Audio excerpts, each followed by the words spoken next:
ठीक है, तो मोमेंटम क्या होता है इस पे थोड़ा सा बात की जाए। देखो अपन ने सीखा है फोर्स लगाते हैं अपन, ठीक है। तो एक बात मेरे को बताओ कि अगर कोई उधर से ऑब्जेक्ट आ रहा है, एक ट्रक आ रही है, ठीक है, और एक ट्रक आ रही है और एक कार आ रही है, ठीक है। अब एक बात बताओ कि दोनों में हमको फोर्स किसको मतलब दोनों को रोकना है हमको, ठीक है, रोकना दोनों को है। तो बताओ किसमें ज्यादा फोर्स लगेगा, एक ट्रक में या कार में? ऑब्वियसली किसमें? ट्रक में। आपको पता ही, आपको समझ में आ ही रहा होगा कि भैया ट्रक को रोकने के लिए ज्यादा फोर्स लगाना पड़ेगा। ये बात आपको समझ में आ रही? तो ट्रक के पास ऐसा क्या है, ट्रक के पास ऐसा क्या है कि उसको रोकने के लिए ज्यादा फोर्स लगाना पड़ेगा? मास। ट्रक के पास मास है, तो क्या force is directly applied force. कौन सा फोर्स? Applied force. उसको रोकने के लिए जो फोर्स अप्लाई करना पड़ेगा वो डायरेक्टली प्रोपोर्शनल है क्या मास के? हाँ जी, जो मास होगा, ट्रक का मास ज्यादा रहता है कार की बदौलत, तो ट्रक को रोकने में ज्यादा फोर्स लगाना पड़ेगा, ठीक है। और आपको एक बात मेरे को बताओ, एक तो ये चीज आपको क्लियर हो गई, दूसरी बात ये कि उधर से दो ऑब्जेक्ट आ रहे हैं या फिर दो कार आ रही है, ठीक है, या कुछ भी आ रहा है, ठीक, तो वो दोनों की वेलोसिटी पे भी डिपेंड करेगा। अगर मान लो बहुत ज्यादा तेज आ रही है, ठीक है, कार बहुत ज्यादा तेज आ रही है और हमारी जो ट्रक है वो स्लो आ रही है, ठीक, तो यहां पे क्या होगा, यहां पे ये होगा कि उसकी वेलोसिटी पे भी वो चीज डिपेंड करे, क्योंकि वेलोसिटी कितना उससे उतना ही लगाना पड़ेगा। अगर उतना नहीं लगा पाए तो वो अपने को भी साथ में लेके भाग जाएगी।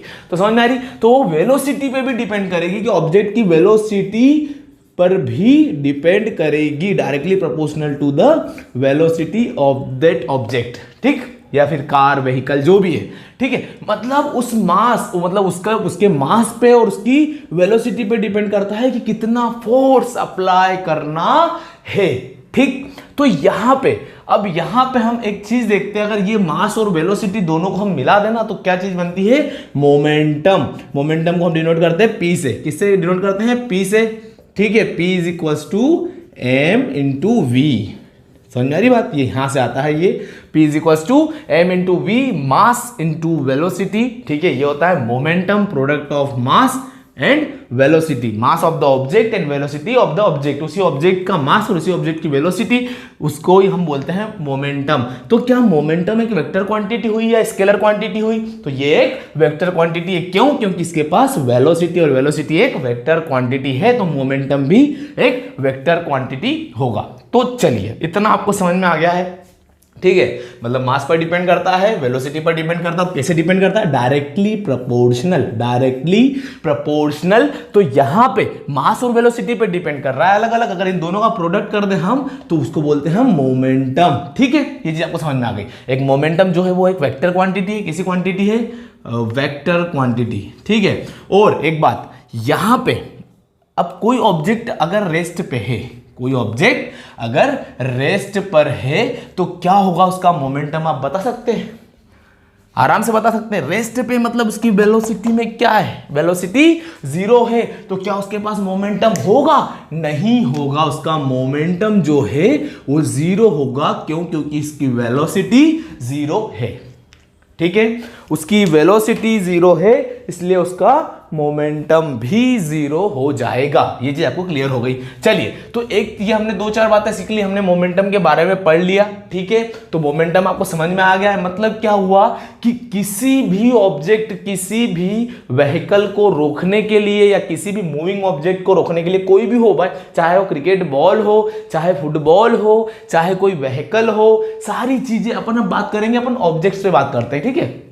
क्योंकि व्हीकल्स में तो ब्रेक्स रहते हैं, अपन ऑब्जेक्ट्स पे बात करते हैं जिससे अपने को फील आएगा। तो भैया क्रिकेट बॉल है आपकी, ठीक है, एक टेनिस बॉल होती है, एक कॉर्क टाइप की जो भी रहती है। क्रिकेट बॉल मतलब क्रिकेट बॉल जो रहती है वो हेवी रहती है, और टेनिस बॉल जो ग्रीन कलर की रहती है, आपने देखी होगी, वो हल्की रहती है। तो दोनों अगर फेंकी गई, अपनी ओर फेंकी गई, तो दोनों में से किसको रोकने में ज्यादा मोमेंटम, किसका मोमेंटम ज्यादा होगा, ठीक है। दोनों में से किसका मोमेंटम ज्यादा होगा? जिसका मास ज्यादा होगा। मान लो दोनों सेम वेलोसिटी से फेंकी गई, ठीक है, मान लो दोनों सेम वेलोसिटी से फेंकी गई, तो किसका मास, किसका मोमेंटम ज्यादा होगा? जिसका मास ज्यादा होगा। तो मास किसका ज्यादा होगा? क्रिकेट बॉल का, क्योंकि टेनिस बॉल जो रहती है वो हल्की रहती है, ठीक है, उसका वजन कम रहता है, ठीक। तो उसका मास ज्यादा होगा क्रिकेट बॉल का, इसलिए उसका मोमेंटम ज्यादा होगा, और मोमेंटम अगर ज्यादा है तो उस पर फोर्स अप्लाई ज्यादा करना पड़ेगा, क्योंकि उसको हमें रोकना है, दोनों को रोकना है। पर दोनों को में अगर कंपेयर किया जाए तो क्रिकेट बॉल को रोकने के लिए ज्यादा फोर्स अप्लाई करना पड़ेगा, क्योंकि उसका मोमेंटम ज्यादा हो जाएगा ड्यू टू इट्स मास, ठीक है, उसके मास के कारण, ठीक। तो इतना आपको समझ में आ गया है, ओके।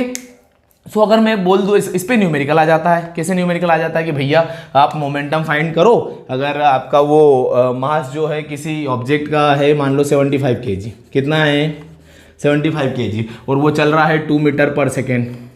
कितने स्पीड से चल रहा है? 2 मीटर पर सेकेंड की स्पीड से चल रहा है। तो बताओ इसका मोमेंटम क्या हो जाएगा?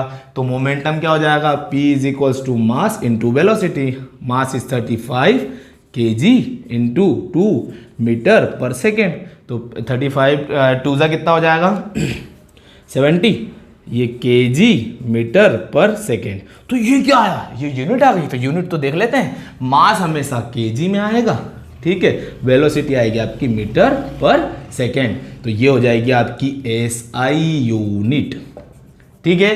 Unit of momentum is kg metre per second, kg metre per second. इस तरीके से एग्जांपल, इस तरीके से क्वेश्चन आ सकता है, और इस तरीके से आपको सॉल्व कर देना है, इस तरीके से आंसर आ जाएगा, ठीक है। तो ये होता है आपका एक्जैक्टली जो मोमेंटम होता है, वो मोमेंटम मास और वेलोसिटी पे डिपेंड करता है। इस चीज का आपको फील आ गया होगा, ठीक है। टेनिस बॉल और ये भी देख लिया था हमने। तो अब ये मोमेंटम ही एक्शन लेगा किसके अंदर? Newton second law of motion, ठीक है, सेकेंड लॉ ऑफ मोशन।